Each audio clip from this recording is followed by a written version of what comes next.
El derecho a la música, el podcast de Sympathy for the Lawyer para entender la industria musical. Producido por Rebel Rebel. Bueno, bienvenidos a un capítulo más del Derecho a la Música, un podcast de Sympathy for the Lawyer para entender el negocio en la industria musical. Hoy vamos a meternos en un tema también muy interesante y creo que muy importante para todos los músicos que nos están escuchando, que es el contrato de actuación musical o de artistas.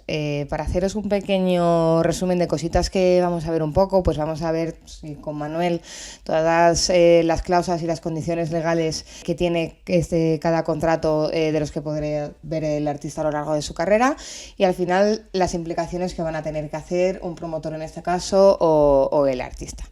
Entonces, pues nada, Manuel, voy a empezar también por una pregunta creo que clave, ¿no? ¿Siempre va a ser necesario que nos encontremos con un contrato de los de toda la vida o, por ejemplo, un email se puede considerar un contrato? Sí, incluso menos, incluso una conversación es un contrato. El contrato de actuación podríamos decir que es el gran ausente en la industria, porque si bien el discográfico, el editorial, pues casi todo el mundo lo fija por escrito, hay muchísimos conciertos, un porcentaje altísimo, que no están reflejados en un típico contrato de varias páginas con la firma, etcétera. Pero bueno, una cadena de correo al final nos está dejando ver unas intenciones, unos compromisos, un consentimiento y por lo tanto tendremos un contrato o el típico deal memo que también se le llama, etcétera. Así que el contrato de actuación siempre va a estar, siempre que hay un artista subiéndose a un escenario, hay un contrato entre ese promotor y su booking o su manager o directamente con el artista, ¿no? Así que bueno, esa idea es importante y no penséis que este capítulo no va con vosotros por el hecho de que vosotros trabajáis sin firmar contrato y directamente lo que hacéis es llegar a la confirmación por mail del bolo.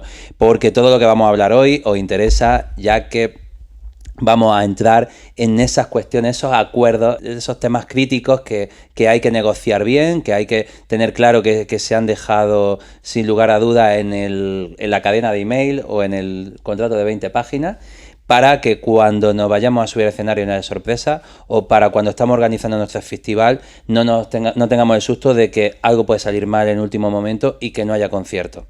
Claro, con esa parte de que al final de que algo puede salir mal, no nos gusta nunca ponernos en estos casos porque ojalá no ocurran y no tengan que ocurrir, pero pues por desgracia en algún momento nos podemos encontrar ya sea una cancelación de un festival o de un concierto o incluso un impago, ¿no?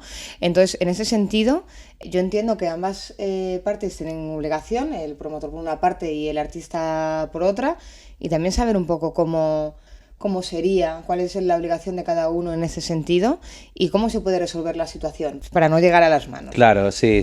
El objetivo, a ver, cuando estamos negociando una actuación por un concierto, el objetivo lógicamente siempre es que el concierto se lleve a cabo. Si hay interés por parte del artista y por parte del promotor de que eso se haga, nosotros nos tenemos que poner a trabajar para hacer todo lo posible de que sea así y anticiparnos a posibles problemas para resolverlo a tiempo, hablarlo y que queden claros para luego no tener que andar con esos conflictos. Porque sin duda hay que evitar ese punto de conflicto, de que no se sube al escenario, de que no va a haber concierto. Eso hay que evitarlo, o sobre todo, claro, que suele ser consecuencia, si hay un problema de ese tipo, acabar en los juzgados, ¿no?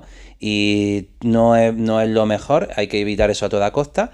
Y en caso de que hubiera que tensar la cuerda para, ya sea de un lado o de otro, ¿no? De artista o del promotor, en cuanto a que se entiende que está habiendo un incumplimiento, tensarla a pie de escenario o tensarla ya delante del juez, todo ese proceso previo de negociación y todo lo que van diciendo los emails va a ser fundamental, porque podemos tener mucha razón en lo que estamos diciendo, pero si no hay manera de demostrarlo, o si era algo ambiguo, o si no lo habíamos dejado claro en la negociación, a lo mejor perdemos las razones. Claro, y aquí también nos podemos encontrar a día de hoy pues muchas llamadas de teléfono que se negocian muchas cosas en ese sentido y también en una propia conversación de WhatsApp.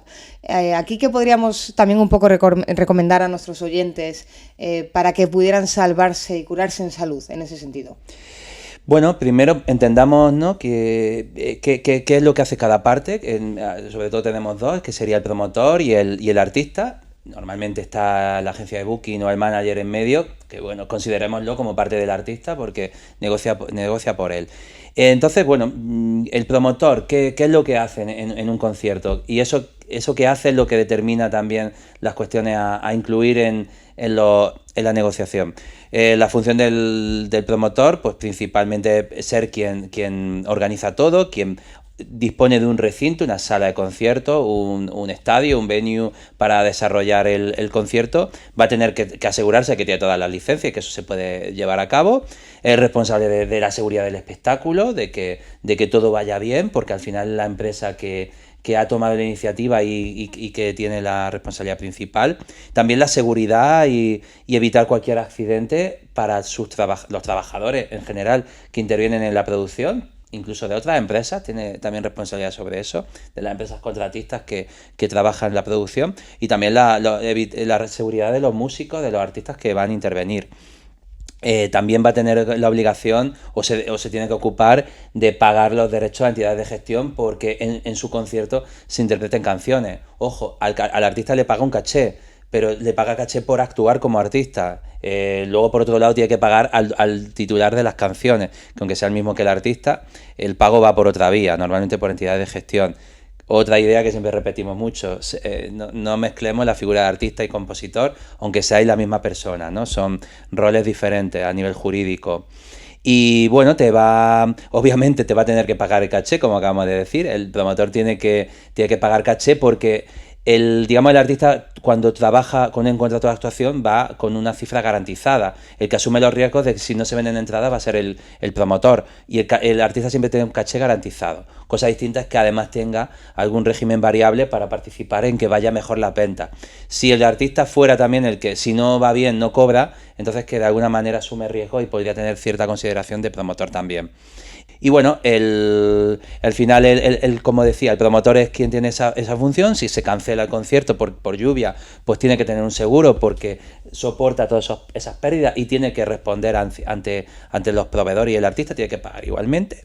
Y luego, que ahora vamos a entrar aquí, lo que haya negociado con el artista, pues tendrá que proporcionarle sobre todo el material técnico y el material que es necesario para la producción. Que estamos en una época en la que los conciertos cada vez llevan producciones más complejas, los artistas necesitan destacar mucho, hacer cosas asombrosas y sorprender mucho en sus bolos, y muchas veces recae en el promotor proporcionar una serie de materiales de escenografía o de equipo técnico, conseguirlo con un coste importante, por tanto negociar todo eso se tiene en cuenta, pero va a ser el promotor el que a veces hace posible que un artista pues deje a su público con la boca abierta, ¿no? Aquí además me quiero ir a un ejemplo muy concreto, y es que si habéis pues tenido la suerte de haber visto uno de los últimos conciertos que está realizando Zetangana, que ha cambiado toda la escenografía, en un primer término lo hizo con su gira, pero también lo está trayendo a bastantes festivales de España, y es una producción muy compleja. Estamos hablando de un crew aproximadamente de unas 140 personas, que se dice pronto, pero son bastantes y es poco habitual, con ese objetivo de al final llevar algo diferente, asombroso y dejando al público con la boca abierta, pero que al final pues es el promotor el que también, queriendo contar con este artista, pues llega a un acuerdo para poder proporcionarle esa complejidad en la producción y todo el rider técnico que le requiere pues para poner todo lo que implica un concierto de Tangana, con todo el crew por una parte, toda la producción audiovisual que también lleva, etcétera. Sí, efectivamente, al final lo que tenemos que conseguir en la negociación es equilibrar esa aportación de materiales, y hay veces que el artista lleva una gran parte de esa crew y de esos materiales, pero en otras ocasiones el promotor, porque es imposible que pueda ir viajando la gira con todo eso, ya es el promotor en cada ciudad el que tiene que proporcionarlo.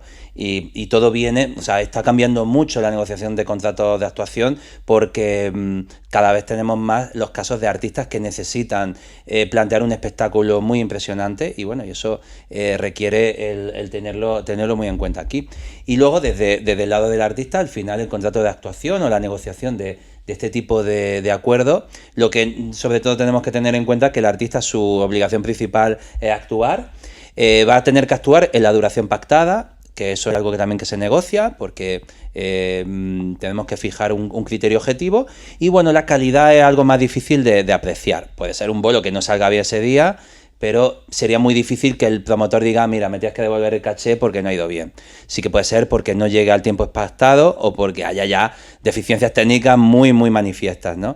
Y luego una cosa también importante que el artista tiene que tener en cuenta, y que por contrato esto es una cuestión que se controla, o responsabilidades posteriores, que es que tiene que mantener un buen comportamiento, ¿no? Porque si al final hay una falta de respeto o algún tipo de daño hacia el público, hacia tal, puede ser que el promotor tenga esa responsabilidad. Que sí, que el promotor luego irá contra el artista, la repercutirá la responsabilidad, pero en primer lugar el promotor debe de cuidarse la espalda. Y volviendo un poco a esa misma idea de que ahora los artistas van con una necesidad que también entendemos, ¿no? Y tenemos casos que es así, necesitan plantear shows pues muy, muy espectaculares, a veces pueden correr ciertos riesgos en cuanto al poder generar algún daño con el público que no es obviamente intencionado, pero necesitan hacer alguna performance que puede implicar un peligro de seguridad, y en eso tener cuidado, ¿no? Y bueno, ya por último, quizá otra obligación que suele afectar mucho al lado del artista es esa exclusividad de durante un tiempo no tocar en la zona, porque necesita el promotor, ya que te paga un caché importante, saber que luego no va a volver a pasar por aquí en un tiempo, para que así la venta de entrada sea más... O sea, al final sea más fructífera, al final pues es lógico que también se quiera contar pues con esa exclusividad. Volviendo también a lo que comentabas justamente de lo de pues esa parte de que el artista también lo haga bien y que pueda regirse en cuanto a unas normas de convivencia, vamos a llamarlo así. No olvidar, como hemos hablado también en otros capítulos, y que no parezca para nada aburrido, pero esto no deja de ser un trabajo para los músicos, independientemente de que algunos puedan estar viviendo actualmente solo de la música o no, es un trabajo, y al igual que en una oficina a la que vas todos los días, si trabajas en una oficina o en tu puesto de trabajo habitual, tienes que tener unas normas de convivencia y una serie de normas que aplicar, pues lo mismo en ese sentido, ¿no? Cuando te han contratado para un concierto o para un festival, pues que podamos también intentarlo de esa manera. Y volviendo también un poco al tema de la exclusividad, pues al final aquí también hay una cosa muy importante que tiene obligaciones también por una parte del promotor y por otra parte del artista, que es publicitar todo este concierto, hacer toda la promoción y marketing que se tiene que hacer, pues principalmente para el promotor lo que le va a interesar en un primer término va a ser la venta de entradas y conseguir al final pues ese éxito que pueda tener, ¿no? Pero para ello igual se tiene que comprometer con el propio artista o la propia agencia con la que ha negociado al final este contrato, pues una serie de materiales y una serie de publicaciones que vaya a hacer enfocadas al artista en cuestión, para que al final se le esté dando la promoción que se requiere, que no se le deje como muy de lado y que no se tenga mucho en cuenta sinceramente con el mercado de cada artista, que puedan tratarlos a todos por igual. Eso será muy importante que lo pactéis muy claramente en el contrato, que eso lo podáis dejar por escrito, bien sea a través de correo electrónico, que ya nos ha dicho Manuel que nos sirve, o a través del mismo contrato, que se comprometa el promotor a una serie de un número de publicaciones y de cartelería que va a hacer con ese artista. A cambio, pues el artista le tiene que ceder y que pasar esos materiales que después va a usar el propio promotor.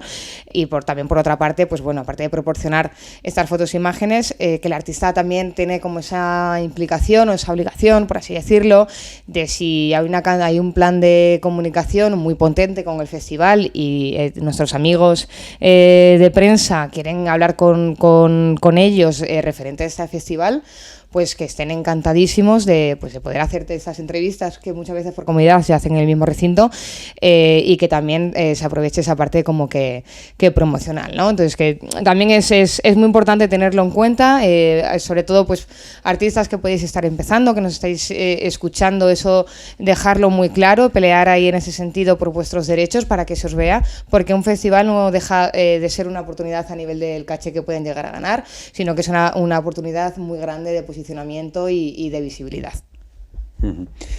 Pues sí, al final toda la parte promocional es algo central en estos contratos. Y podemos también comentar sobre las nuevas tendencias a lo que nos está llevando la evolución de la industria en cuanto al live streaming, ¿no? Que al final es una manifestación más de la música en vivo, que implica la grabación del artista, por tanto va a haber que en algunos casos contar con la autorización de su compañía discográfica Ojo que ya aquí la cosa se nos complica también, más allá del contrato que estábamos comentando. Y luego el ver otras implicaciones legales, pero también de negocio, que pueden ofrecer pues tendencias como la grabación directamente de hacer un concierto y emitirlo desde una habitación, del room, o algo que hemos visto muchísimo en la pandemia, además. Sí. Pero bueno, al final el público lo acepta, le gusta y claro, abrimos tendencia por aquí, ¿no? Y también el uso de algunas redes sociales como TikTok, Twitch para toda la parte de streaming y el propio YouTube, ¿no? Que también se convierte en un recinto de conciertos al final, ¿no?